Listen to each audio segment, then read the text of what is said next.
நெல்லை மாவட்டம் சுத்தமல்லியில் ஹோட்டல் உரிமையாளர் வீட்டில் பெட்ரோல் குண்டு வீசப்பட்டிருப்பதாக தற்போதைய முக்கிய செய்தி வெளியாகியிருக்கிறது. சாதிக் என்பவர் வீட்டில் பெட்ரோல் குண்டு வீசப்பட்டிருப்பதாக புகார் தெரிவிக்கப்பட்டிருக்கிறது. கூடுதல் விவரங்களை செய்தியாளர் சிவகுமார் வழங்கிட கேட்கலாம். சிவகுமார், வணக்கம். இது குறித்தான முழு விவரங்கள். நெல்லை மாவட்டத்தோட புறநகர் பகுதியான சுத்தமல்லி அப்படிங்கிற பகுதி நெல்லை மாநகரை அடுத்து இருக்குது. அதாவது பாத்தீங்கன்னா சேர்மாடி துணை காவல் கண்காணிப்பாளரோட அவரோட தலைமையின் கீழ் வரக்கூடிய காவல் நிலையங்கள்ல ஒண்ணு. அதே மாதிரி குற்றவாளிகளோட கருப்பு பதிவீட்டு சரித்திர பதிவேட்டில் உள்ள, அதாவது black town villages and crime town villages அப்படிப்பாங்க.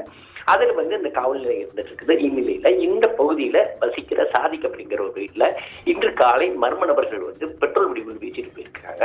அதாவது இந்த பகுதியில கடந்த சில தினங்களாக இந்த பெட்ரோல் குண்டு கலாச்சாரம் அப்படிங்கிறது கடந்த சில மாதங்களாக அதிகரித்தே வருது. மேலப்பாளையத்துல தியேட்டர் முன்பு வீசப்பட்டதாகட்டும், அதே மாதிரி பாத்தீங்கன்னா நம்ம தாளையத்து பகுதியில கடந்த சில தினங்களுக்கு முன்பு பெட்ரோல் குண்டு வீசப்பட்டது. அது காவல் நிலைய பக்கத்திலே வீசப்பட்ட ஒரு சூழ்நிலையில கடும் பதட்டத்தை ஏற்படுத்துச்சு.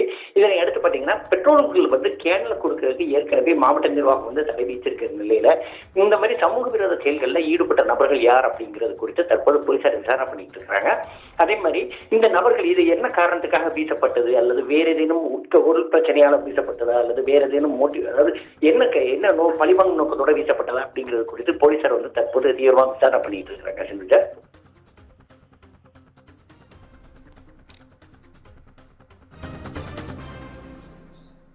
விவரங்களை வழங்கியமைக்கு நன்றி சிவகுமார்.